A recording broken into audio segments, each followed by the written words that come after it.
In order to do a dissertation or research really of any kind, you have to collect data. That does not mean always that you're collecting numbers. It could be that you're collecting people's thoughts or words. And sometimes the collecting of data is things like content analysis or analysis of things that have been written by others, whether it be novels or newspaper publications about politics, things like that. But somewhere, somehow, you've got to come up with data, because in research, we're basically creating new knowledge. And since we're creating new knowledge, it means we have to take something, synthesize it, analyze it, however we're doing it, in order to get those results out there. So when we're talking about data collection, it depends upon your method that you're going to be using. And your method, just to go before data collection, is going to be based on the problem you're researching. But ultimately, there are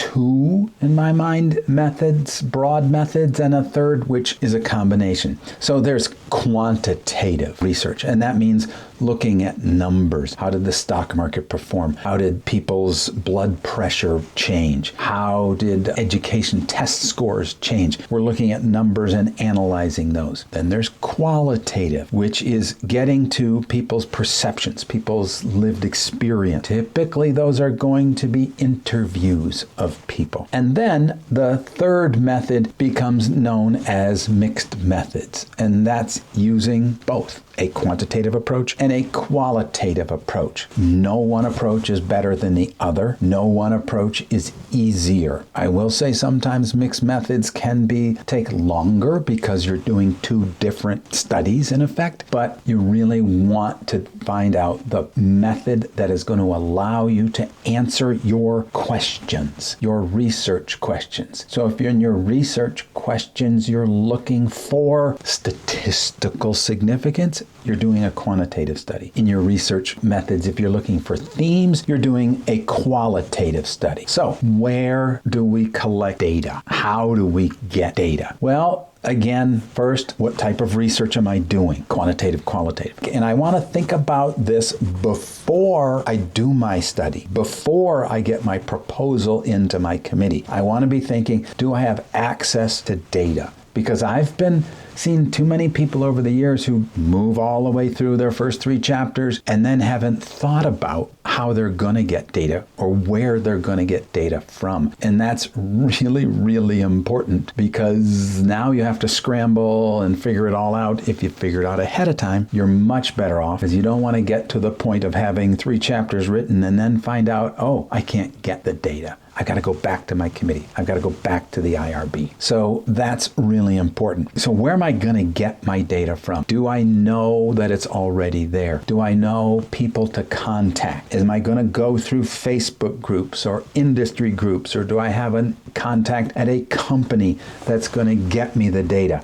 Do I know people I'm going to use in my study? And this can be a little bit tricky, especially if you're working for a company or you're an employer and you're using subordinates. Then your committee might say, well, you have power over them and they may not be, answering honestly. So you want to be aware of things like that. I'm going to start with qualitative research right now. If I'm in qualitative research, I need people. So let's say I've found my people. Either it's through a Facebook group, it's through contacts I know. I've sampled these people. I may do snowball sampling, where it says I found one person and I ask them to find me another person, and then they find me another person. But ultimately, it's going to break down to an interview. How am I going to get their permission? Most universities are going to want to have a permission slip from them, and them acknowledging that it's okay to participate. Am I going to interview everybody under the same condition? If I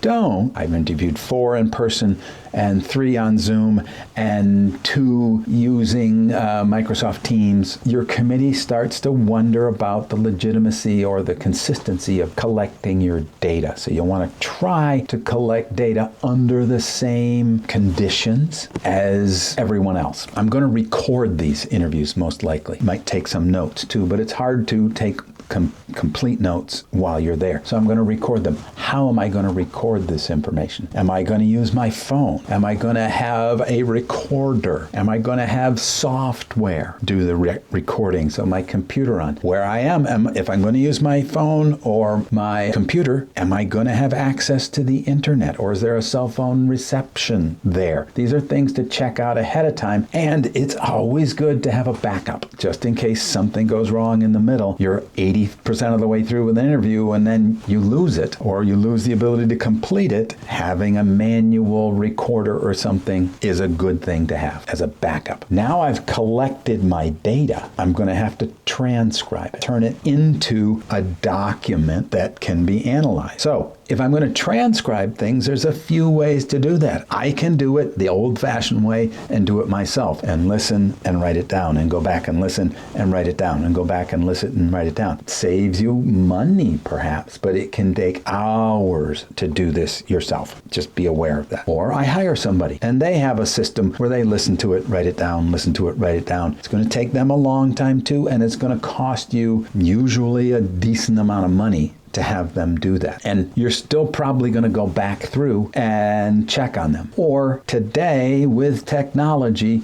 there are things like Otter, OTTER.ai, or Rev, and others that will take your document, your recordings, and turn them into a transcript. They're not perfect, but in my experience, they've been over 90%, and you're still going to have to go back through and check on them. So now you have a transcript. What a number of schools and committees like is now you want to send it back to the people you've interviewed and do what some people call member checking, which is, hey, here's what I recorded. Did we get this accurate? Now, one of the tricks you want to use here is, here's what we recorded. Do you want to check on it? And if I don't hear from you by, and give them a date, maybe a week later, we'll just assume you're happy with it. If you don't give them that, they may send something back 6 months later. And if there's a change, then you've got some issues. But if you put a time limit on it, that allows you to move forward at a decent pace. So you've got your document, you've got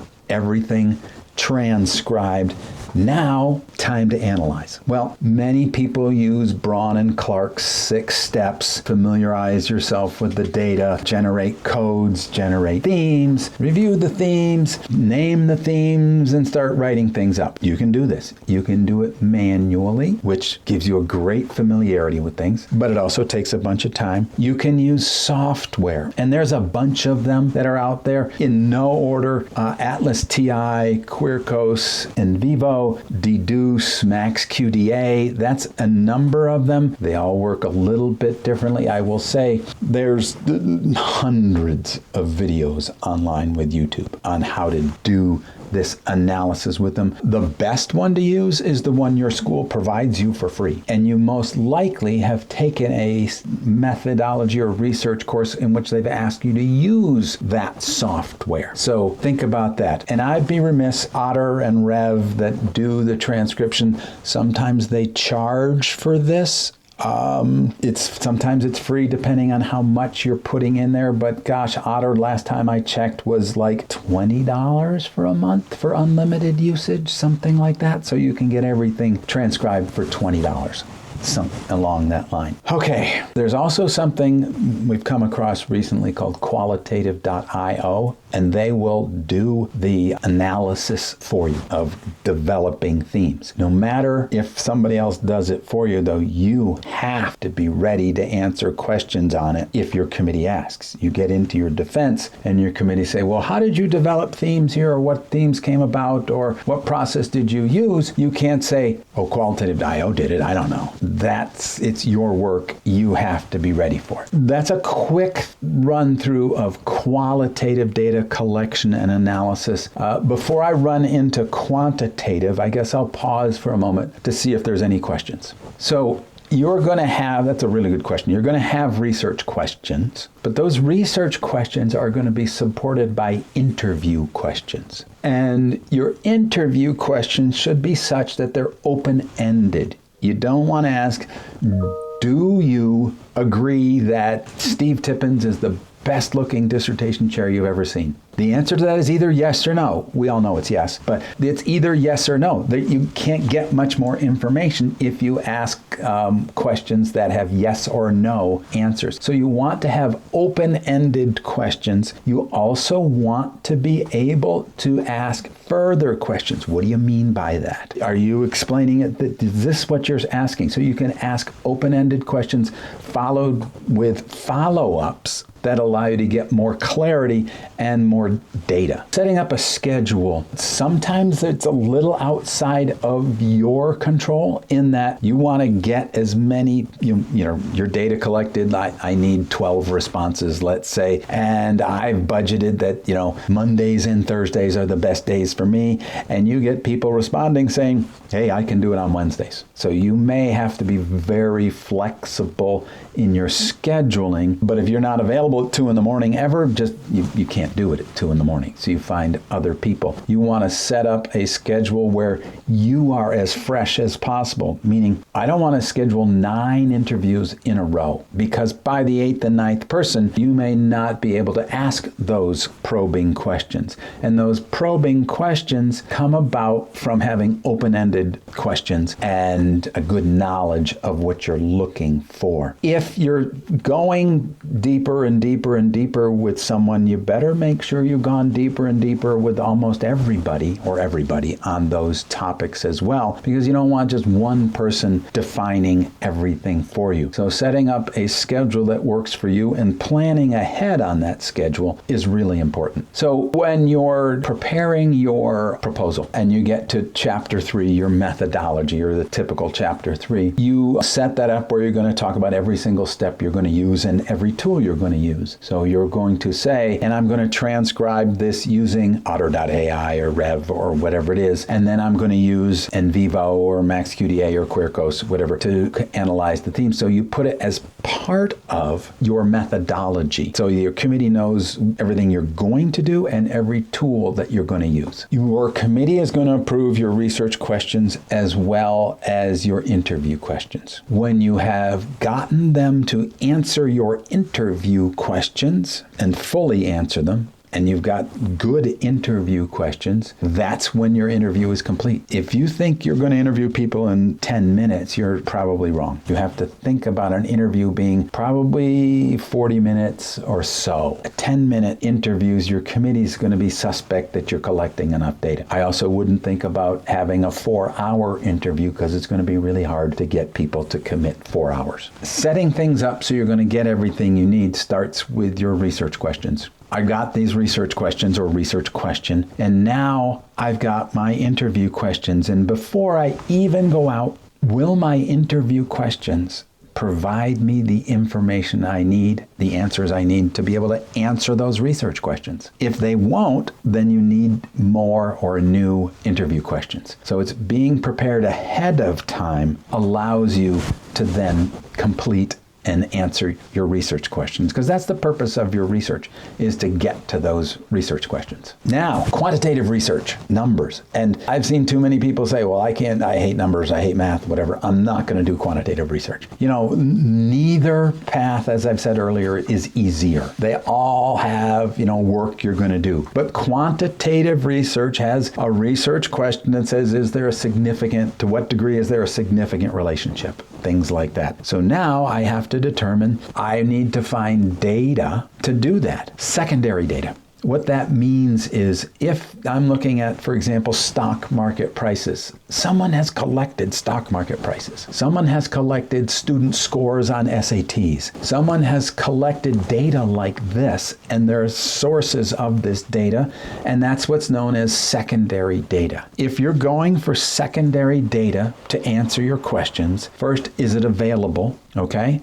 Second, it makes your IRB approval a lot faster because there's no people involved, and the IRBs purpose is to protect people. So they will give many times exempted or expedited reviews when you're using secondary data. If I'm using secondary data, stock market, SATs, GDP, whatever, where there's sources, government organizations have lots of data, we want to make sure it's collected on the same basis. By that, I mean, hey, let's look at reading scores in second graders. Already there. Great. And I want to look at it over 20 years. Well, did they collect it all 20 years? Or did they change the method of how they collected the data?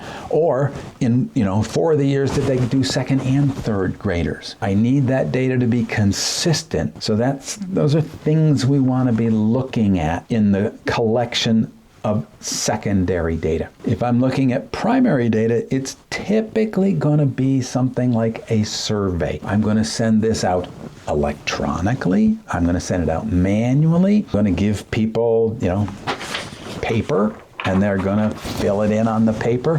However that's going to be done, I have to get it to them. Most committees, if you're going to give a survey, they want what's known as a validated instrument, meaning an instrument that others have used before, and the data collected from it is going to be, data that they think is good data. So I've got an instrument that's going to collect that, or I've got to create a survey and do pre-tests with other people and validate that myself, which is more work. But I found a survey or surveys that I'm going to have people complete. Now, just like in qualitative research, I got to go find people. You may, again, industry sources, Facebook groups, you may have natural ways in there. There are services that will help you collect data. SurveyMonkey can, they'll create a survey. You can use their system to create a survey and collect all the data. But they will also, for a fee, go find people for you. They are a little less expensive than the one I'm going to talk about, but they also aren't as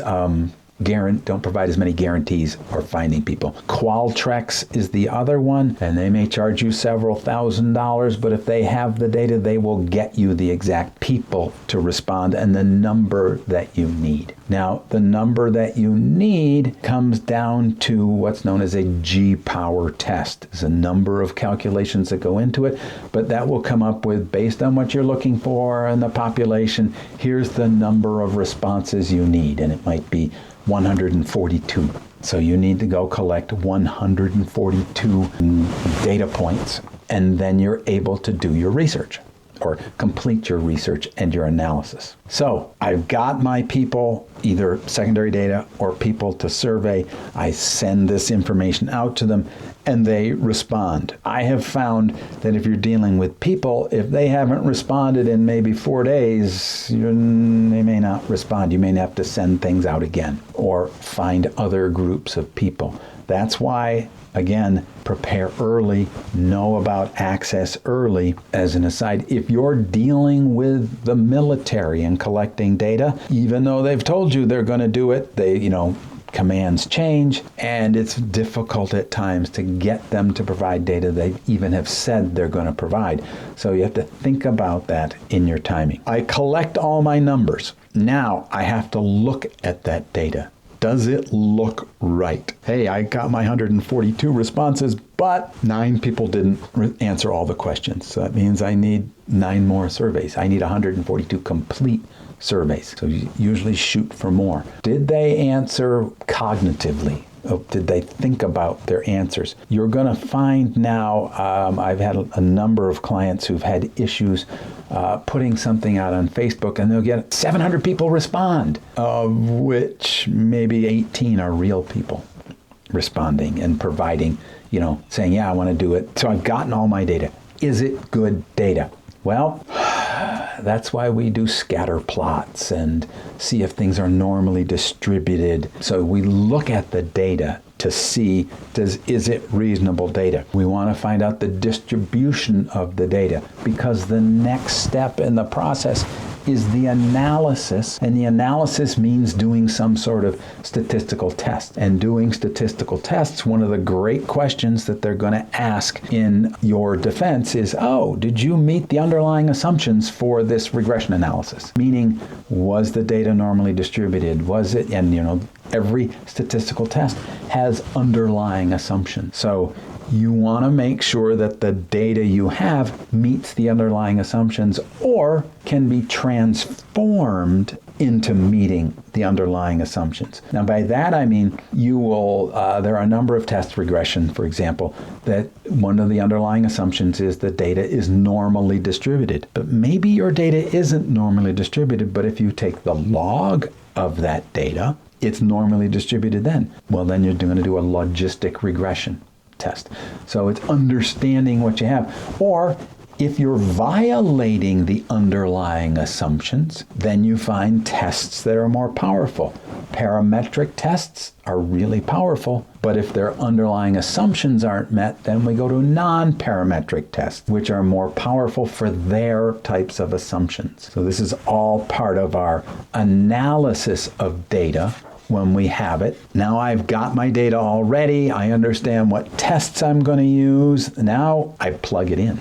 I analyze the data. Many people use software to do this. You can do it by hand, but it's a lot of work. I can use SPSS, Statistical Package for Social Sciences, which has been around forever. And most schools will support that. So you've got it available. If it's not available, there are other packages as well, but this is probably the most popular one you're going to run into. But there's also JASP, JASP, which is an acronym for Jeffrey's Always Smart Program, something like that, or R, or Jamovi. These are packages that are out there to help you. Again, what does your school support? What have you already used? Now, whether you're doing a qualitative test or qualitative study or a quantitative study, I always suggest that, and pay close attention to what I'm saying, you make up data, not to use in your study.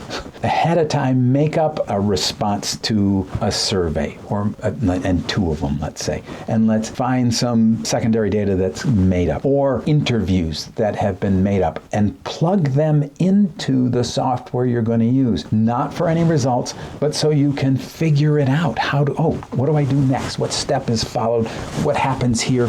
And then you can make mistakes when it's free, when you're not trying to analyze real data. But if you're doing it with made up data, it doesn't matter. If you make a mistake, you learn from that so that when you have the real data, you plug it in and you're ready to run. And then mixed methods, you're going to do both, quantitative and qualitative. Let's talk about, first of all, the nervousness. Doing this ahead of time with people who aren't part of your study will allow you to become much more comfortable with asking questions and to be able to probe into what they're saying and keeping an open mind and listening to what they're saying, not trying to, making sure this is recorded so that you can have the time to listen to what they're saying and really be able to ask questions from there. You can always, if you're doing member checking, go back for clarification, but it's best to do it during your interview. So develop the confidence ahead of time. That's going to help you when you're in an interview and you have those well thought out interview questions, because you don't want to get into interview and not having thought out your interview questions and then having to make them up or continue them on their own, or somebody comes along 5 interviews in and says, oh, well, that's an interesting, I should have asked this question, let's do this. Well, now I got to get back to everybody else. So doing some testing ahead of time is really going to help you get the data you need and be more confident in the data collection.